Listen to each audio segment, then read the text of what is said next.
խափանման միջոցը վերջինիս երկարաձգել, մինչդեռ արգելքի մեղադրողը չներկայացրեց որևէ հիմնավոր պատճառաբանություն, թե օրինակ այլ խափանման միջոցները ինչու չեն կարող ապահովել Սամվել Կարապետյանի պատշաճ վարքագիծը։ Այն պայմաններում պատվարժան դատարան, ինչպես իմ գործընկերը նշեց, ես ևս պետք է անդրադառնամ, երբ շուրջ, եթե չեմ սխալվում, քարոզչության ժամանակաշրջանում Սամվել Կարապետյանի բնակության վայր են այցելել 20,000 եւ ավելի քաղաքացիներ։ Այստեղ հարց է առաջանում,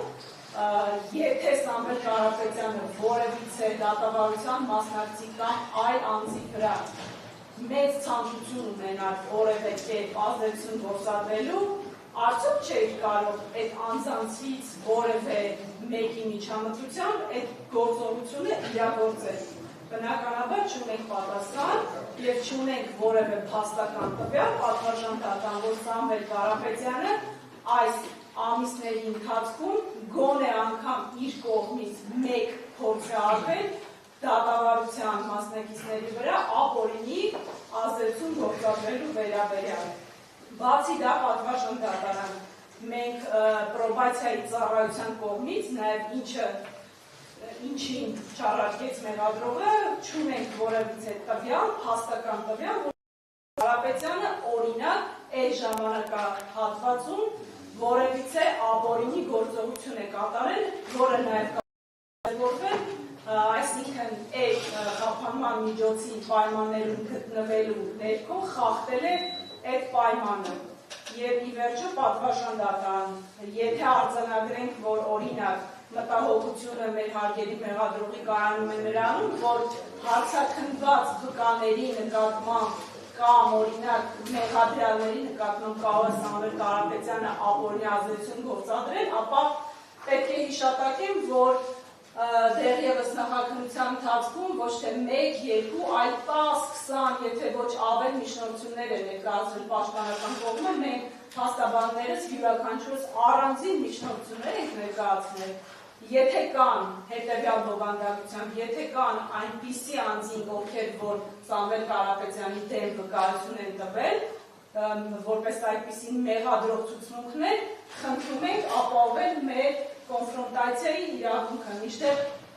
նախաքննության ընթացքում, ինչպես նաև նախաքննության ավարտին, մերժվել են մեր բոլոր միջնորդությունները, ինչը վկայում է այն մասին, նաև քրեական վարքի 135 հատորում չկա մեկ անձ, ում ցուցմունքը ուղիղ մեղադրական է Սամվել Կարապետյանի նկատմամբ։ Այդ պայմաններում արձանագրել, թե ում նկատմամբ այն պայմաններում, երբ որ որևիցե անձ մեղադրական ցուցմունք չի տվել, այսինքն ստացվում է Սամվել Կարապետյանը պետք է ուղղորդի խոչընդոտի որևէ կերպ, որ իր նկատմամբ արդեն իսկ տրված ցուցմունքները, որոնք մեղադրական չեն, դարձնեն մեղադրական, այստեղ էլ է անհասկանալի դատանու, այս պայմաններում, այո, տնային կալանքը ևս բանկային կալանքից ոչնչով չի տարբերվում, տարբերվում է միայն նրանով, որ գտնվում է Սամվել Կարապետյանը տանը,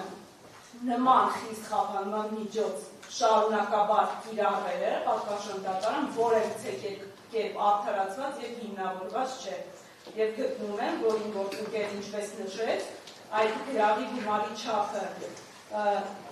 ամբողջությամբ կարող է ապահովել Սամվել Կարապետյանի արդեն իսկ դրսևորված պատշաճ վարքագիծը եւ միայն գրավի առկայության պայմաններում կարող են ապահովել այն բոլոր մտահոգությունները, որոնք վարք իրականացնող մարմնի մոտ առկա են։ Այսքանը պատվարժան դատարան։